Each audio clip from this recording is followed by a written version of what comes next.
Hey everyone, my name is Ashlyn. I'm going to be showing you how I make essential oil candles that are dog friendly. So over here I have just a regular pot. I use this for my candles only. This is the pot that I melt the wax in and measure what I'm using for each candle. This is the essential oil that I'm going to be using. Lavender is known to be more pet friendly, not for consumption but for breathing in.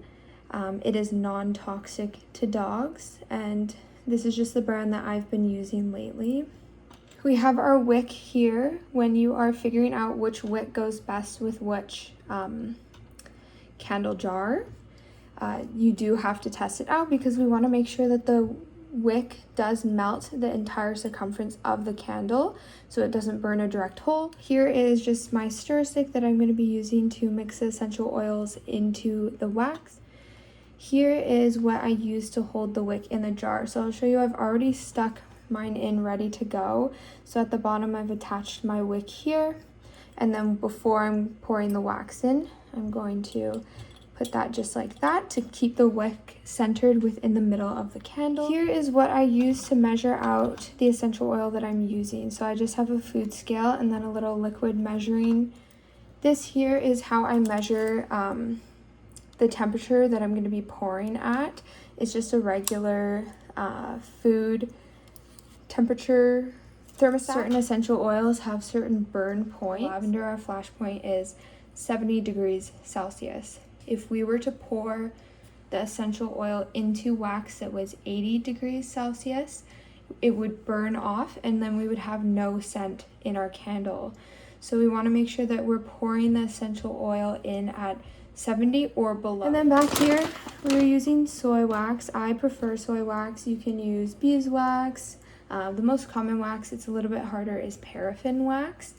All right, so we'll get started and I'll show you how to do it. I've filled up this pot about halfway with water and I'm going to start boiling it in. I'm going to add my wax now into this container here. If you're doing a single candle, often what I will do is scoop a full jar of the wax, pour it in, and then usually, because you know there's air space in between the wax that was in there, I'm going to do about half more. I'm going to add that in, the stove on, and we're going to get started with melting the wax. Right, so while we wait for the wax to melt, we're going to measure our essential oils here. Because we are doing one candle, I've already measured out how many drops I would need. I've done the math for this, for what scent and how strong I prefer it.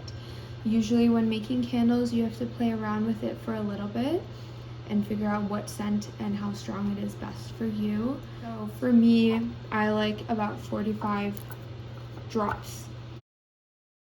So now you can see that the water is starting to boil slightly. The wax is starting to melt. All right, so now our wax has melted. I'm just doing a quick temperature. We are around 90, possibly higher. So we're gonna let this set and cool for a little bit. So now I have taken our wax out from the stove to let it cool faster. Let's do a temperature check. It is around 60. So that is good for pouring, or we could even pour a little bit warmer. So now we're gonna pour the essential oil. So here is my stir stick. I like to pour the essential oil along the stick to make sure that we're not splashing, because sometimes the splashes cause bubbles. And why we're avoiding bubbles is it can cause craters in your candles. So I'm gonna give a little gentle stir. Now that I'm done stirring, I can pour the wax into our jar. So I've already centered my wick and I've locked in the wick into the wick holder.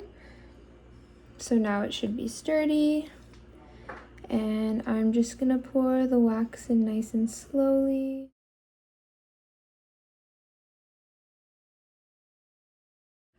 So now the wax is in the jar. We're gonna let it cool down.